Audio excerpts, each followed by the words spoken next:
Azharuddin Mohammed is right on the money. Mohammed Irfaan Ali should demit office. And before I explain that, let me tell you this. All those who think that the president is immune to the law is full of trash, garbage. If there is a judicial review, and it's fair right now, there would be an investigation into the actions of the president.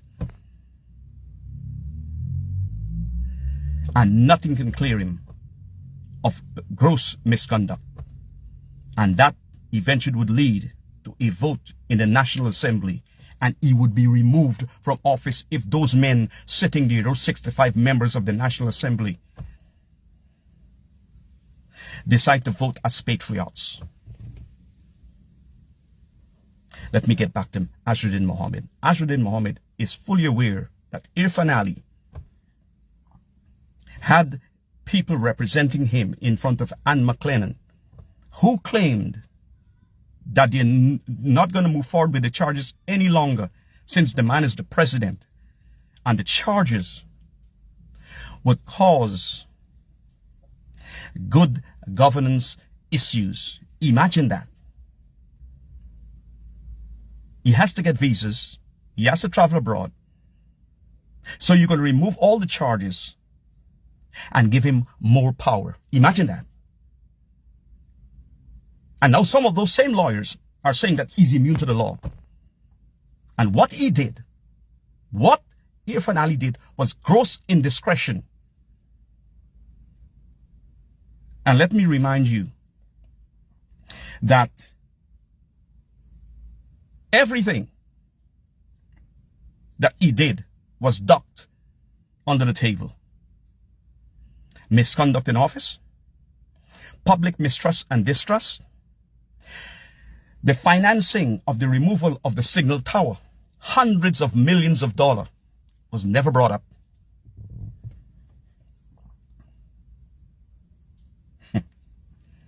If this man is immune to the laws, as some lawyers claim, why don't he go into the United States and commit fraud? Why don't he go to United Kingdom or Finland or Norway and commit fraud? That's the disrespect they have for Guyanese people. All those fancy talking lawyers, the laws of this country are subject to interpretation. You know what's gross indiscretion? They brought a man here out of India.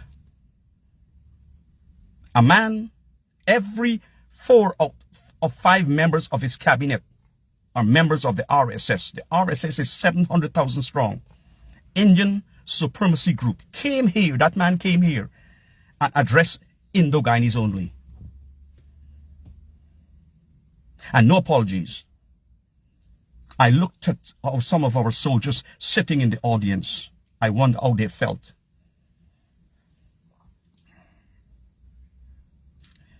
And nobody's saying anything.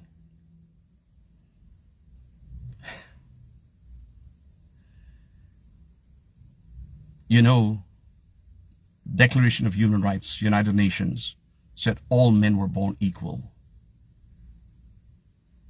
So far, there are only 5 nations with presidents like that, putting up a front of being super strong, but defended by the police and the soldiers. Can't come in the public, can't walk a mile in the public, but call himself a leader.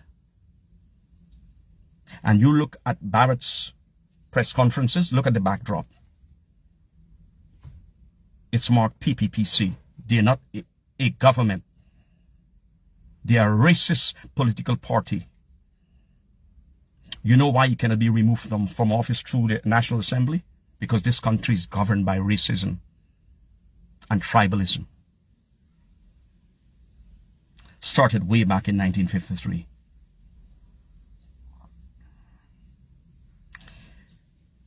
You all don't look at me. I have 5 different bloods in me.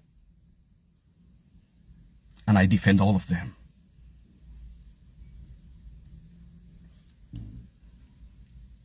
I'm really sorry for the indigenous in this nation.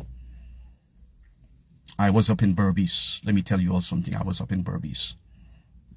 And I was up in Linden the past 2 weeks. And I saw boys, young boys, asking yard to yard, "Auntie, you got any work?" Imagine that. These young men walking and begging to do some yard work. They look at the coconut trees and they ask, "You want me to pick the coconuts for you?" God, I don't know how it reached home with the heart. And this government. Let me leave this with you. Treason is the betrayal of allegiance towards one's country, or allowing other nations or private companies to come knowingly and betray your country.